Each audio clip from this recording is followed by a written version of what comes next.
Okay.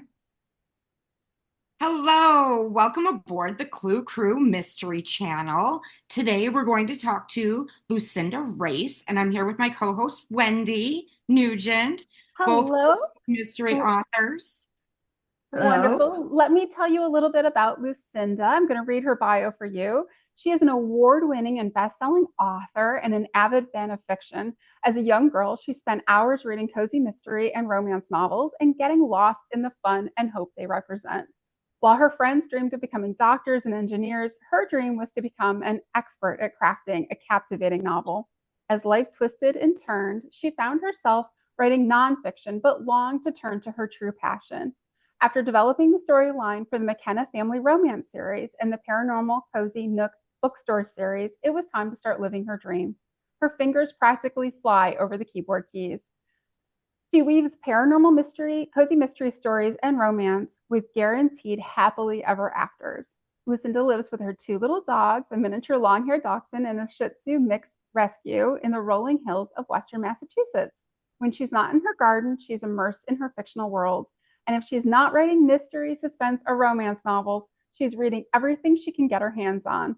Follow her on social media and sign up for her cozy or romance newsletter at lucindarace.com. Thank you, Wendy. That was fabulous. So, Lucinda, can you tell us a little bit about your background and how you became an author? Well, funny story in the day job. I've always wanted to write, but as a kid, like everybody says, oh, that's not a viable job and you need to be able to support yourself. And Yeah. then trad publishing was out there and, traditional publishing is not the way to create a living unless you are Nora Roberts or Stephen King.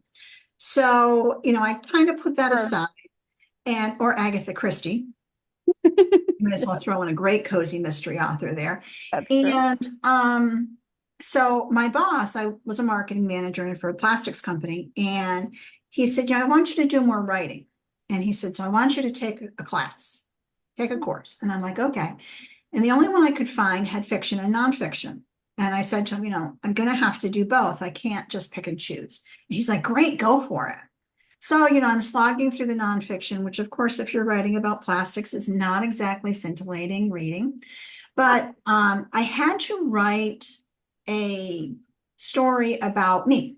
And so at that point in time, I had just started taking up walking 10,000 steps a day. So I wrote this little fictional account of walking 10,000 steps, and, my shoes kind of had their own life. And, it was, I guess, a little bit of paranormal when shoes, are telling you the story.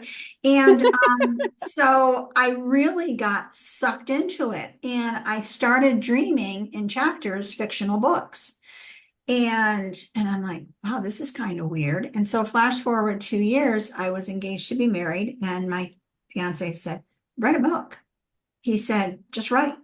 And I'm like, well, it's going to take some time out of our playtime. And he's like, you need to do this. He said, you've always got your nose in a book, just write the book. So that's when I wrote the McKenna Romance, the first one there. And it was just like something went on fire. And so I started writing romance because I didn't have the courage to write cozy. I had read the great cozies. And let's face it, nobody, in my opinion, writes better than Agatha Christie. But I grew up on Nancy Drew books and the Hardy Boys and, that very sweet. And so to make a long story short, my husband got sick. And again, we had this conversation about me writing a cozy mystery. And I'm like, I can't do it. And he's like, why not? He said, just write the cozy mystery. So flash forward, things changed in our lives, and voila, here's the first Voila. book. I did Oh, it.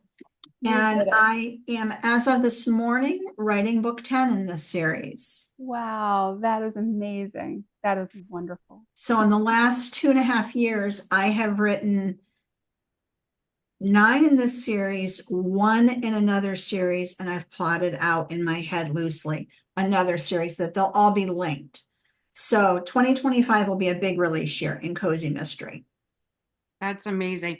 So you kind of my next question was what drew you to the mystery genre, but obviously you just enjoy them, reading them. So is that what drew you, or did something else kind of pull you in that direction?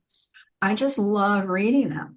And I love the complexity of the cozy without it being graphic, like reading like a Stephen King or some, or, anything that has mystery. Like I love Patricia Cornwall, but her books are grittier.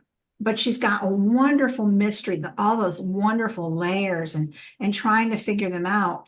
And so really, I didn't want to write that graphic. I just think there's so much in the world that we don't need to do that. And when you're writing the book, you live in that story for months.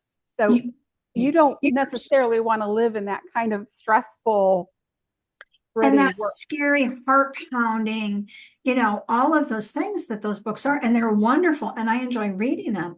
But I really liked the idea that anybody could read this book from the age of 12 to 112. Anybody can read it and enjoy a cozy mystery.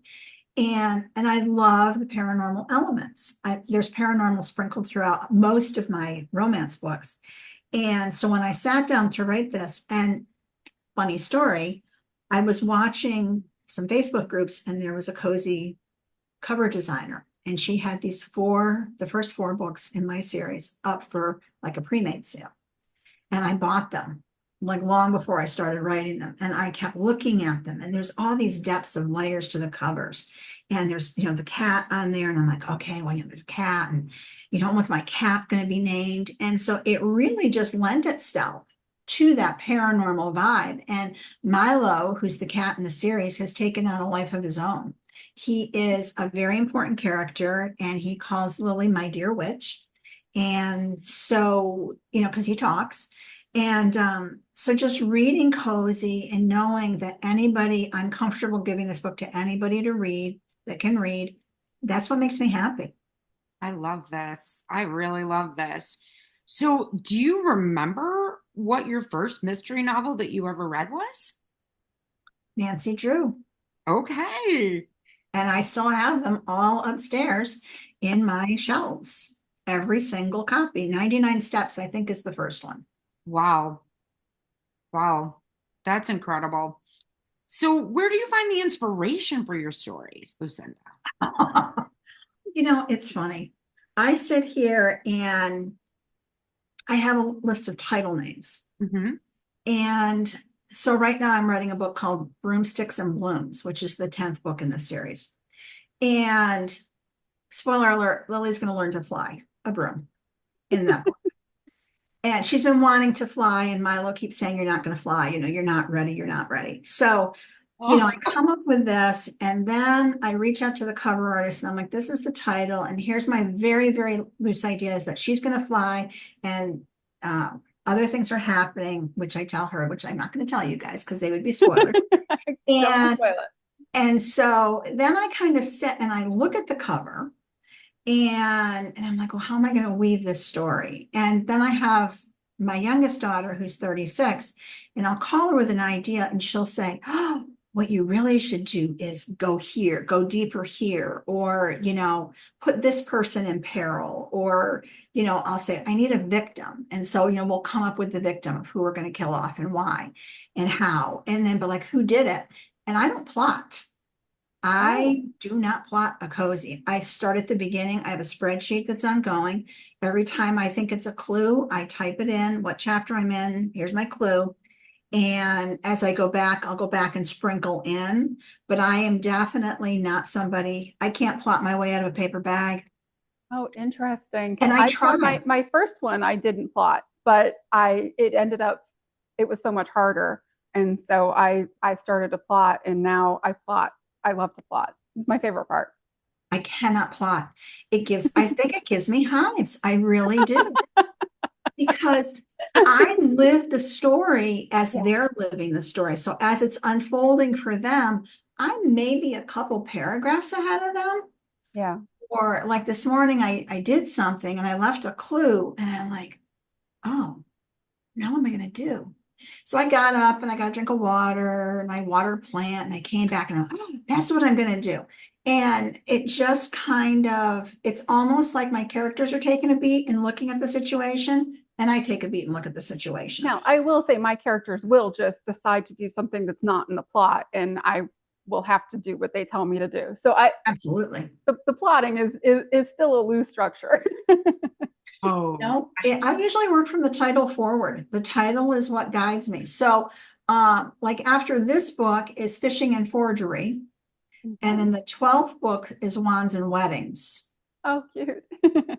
So I already have those titles, and I already kind of know what Fishing and Forgery is going to be, and I kind of know what's going to happen in Wands and Weddings, but not really. It's like maybe 3 sentences, and so I work from 3 sentences. That's wild. I am shocked in the inner workings of authors' brains at the moment. I love every second of this, believe me. So, Lucinda, what are some of your favorite hobbies outside of writing? I love to garden. If anybody follows me on social media, you're going to see pictures of my flower gardens from the earliest, green sprout in spring, all the way through the last leaf falls, in October, November. So, and then as soon as the leaves are down, I'm already thinking about, well, am I going to add a new garden? What am I going to change? What am I going to do? And so then I spend the next 4 or 5 months plotting. That's the only time I do plot, Wendy, is my garden and what vegetables I'm going to grow and what went well this year. So I really spend a lot of time plotting the garden.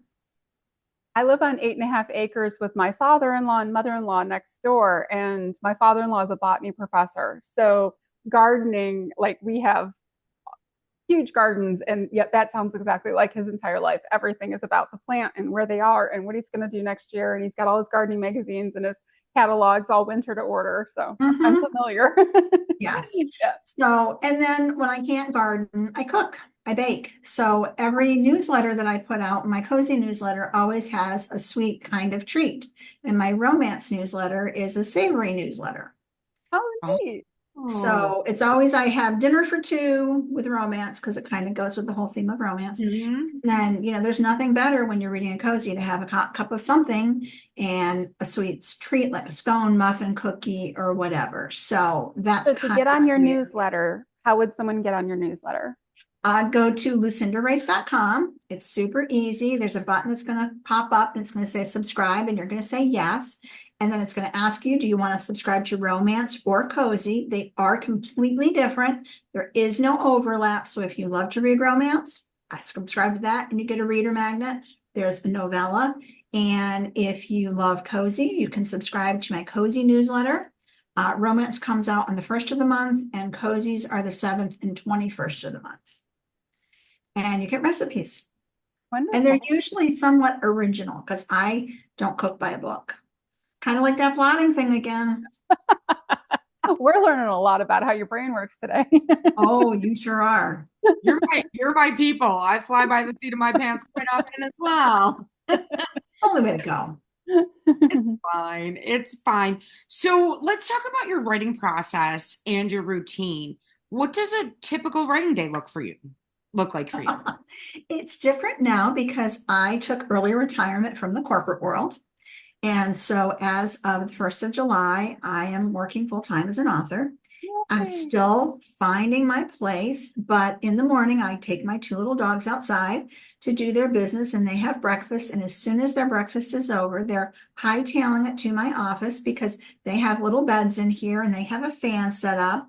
And if I don't follow them at the same time with my coffee, they come looking for me and kind of herd me back into my office to make sure that I'm actually working. So I may have changed one boss over here in the corporate world, but I have 2 little, 10-pound bosses in my office today. They're actually sitting right here. And so I spend the next 4 hours maybe with popping up and down, but just writing. I don't do marketing in the morning. I don't do email in the morning. I just have to write. And so I just sit here and just pound out words. I strive for 4,000 words, 5,000 words a day because every chapter is around 2,500 words. So I try to get in 2 chapters a day. I do type pretty fast as well. I type over 100 words a minute. So it kind of helps stay with my brain. Wow. That's amazing. Impressive. Do you happen to get writer's block? And if you do, what do you do about it? Like, how do you handle it? Everybody asks me that because the last several years I have released a lot of books that have been written the year before. The fact that I only released Books and Bribes, this book, which is the first book in the series, I only released it a year and a half ago, and I'm already on book 10, and I've written other romances and another cozy in between. I don't, this is going to sound really bad. I don't have writer's block. I don't Oh, understand when wonderful. somebody says, I have writer's block. I think that you just have to sit down and just tell your brain, this is what we're doing right now. And even if what you type on that page is absolute garbage and you're going to cut it and delete it later, I think it really keeps the juices going. And you can't edit a blank page. I mean, thank you, Stephen, but you can't. And so I do think writing anything, even if you sit here and write the quick brown fox jumps over the lazy dog 800 times, the brain is still working. There's still things happening up there. You're still using words. And that brown fox may lead to Milo the cat. So I just say keep writing and butt and chair. Yeah. That's some great advice. That's some great advice. Thanks. So, you said that you're writing very quickly these days. So how long does it typically take you from start to finish of a book? It takes me a month to write the book. Oh, that's quick. Then the book sits Mm-hmm. for a week or so, and then I listen to it. I call my computer Vivian, and Vivian reads me the book chapter by chapter. We actually go a couple paragraphs at a time, and that's when I start editing. And I have my spreadsheet open, so I'm constantly making notes in my spreadsheet as well. And so Vivian reads to me, and then I edit it, and then I let it sit, and then it goes to my editor, who is amazing. Her name is Trish, and Trish sends it back, and I clean it up. But usually by the time I've sent it to her, it's pretty clean because I know I have all those clues laid out, and I usually write them down on a piece of paper and what page they're on. Like, did it make sense? Did it make sense? Did it? And these are my red herrings. Did they make sense? Do they all tie back in? So I'm very methodical, I think, even though I don't plot, but I'm very methodical in my editing process. That's And pretty. then I can release it, but I usually sit on it for a while. Once it's back, Mhm. like I've had Artifacts and Amulets, which is in the queue for next month, for August. I think it's been done since March. Oh, Cranberries and Crimes, which is my November release, has been done since May. So they're just sitting there. yeah. So Just released. they're just piling up, waiting to be explored by other readers. That's great. So, which book of yours would you recommend to people who have not read anything by you? Oh, Books and Bribes, definitely. Start at Okay, the beginning. perfect. Because they can be read as a standalone, but they're Mhm. much better if you build on them because you're watching Lily's powers get stronger because she's an accidental witch. She's in her late 30s when we discover her, and the book falls on her head, and Milo finally talks to her. So as she starts, developing, then you see her grow and you see her relationships grow and you see characters changing and morphing into who they're supposed to be. And I think it's just the best way to start the series. Perfect. So, you have two more books that you're releasing fairly soon. And Yes. what's next after that? What's your next project?